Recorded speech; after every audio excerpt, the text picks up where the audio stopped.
అందరికీ నమస్తే. వైఎస్ఆర్సీపీ కుటుంబ సభ్యులు, నాయకులు, అభిమానులందరికీ సంక్రాంతి శుభాకాంక్షలు తెలుపుకుంటూ ఈ సందర్భంగా ఒక చిన్న విజ్ఞప్తి. మన వైఎస్ఆర్సీపీ అధినేత, మాజీ ముఖ్యమంత్రి వర్యులు వైఎస్ జగన్మోహన్ రెడ్డి గారు రాష్ట్రాన్ని ఏ విధంగా అభివృద్ధి చేశారో మనం అందరం చూసాం.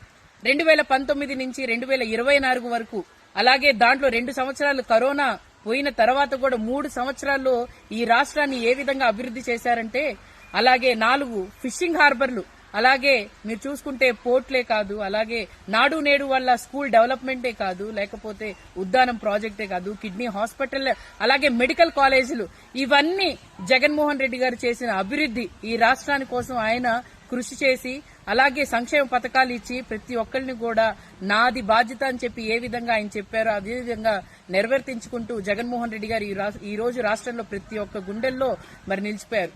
కానీ ఈ 2 సంవత్సరాలు ఈ కూటమి ప్రభుత్వం వచ్చిన తర్వాత, చంద్రబాబు నాయుడు గారు, పవన్ కళ్యాణ్, అలాగే మోడీ వచ్చిన తర్వాత మీరు చూసుకుంటే ఎక్కడ చూసినా బెల్ట్ షాపులు, అలాగే వైన్ షాపులు, అది కూడా స్కూళ్లు, గుళ్ళు పక్కన. ఇది వీళ్ళు చేసిన అభివృద్ధి. అలాగే మీరు చూసుకుంటే ప్రతి నియోజకవర్గంలో కూడా ఎక్కడా కూడా శానిటేషన్ పరంగా గాని, లేకపోతే చక్కగా రోడ్లు ఎక్కడా కూడా అన్ని గుంటల విధంగా ఎక్కడ చూసినా కూడా ఏ విధంగా దాచుకోవటం తప్ప ఎక్కడా కూడా మేము చేశామని చెప్పుకోవడానికి ఈ 2 సంవత్సరాల్లో ఈ కూటమి ప్రభుత్వం సిగ్గుచేటుగా చెప్పుకోవడానికి లేదు.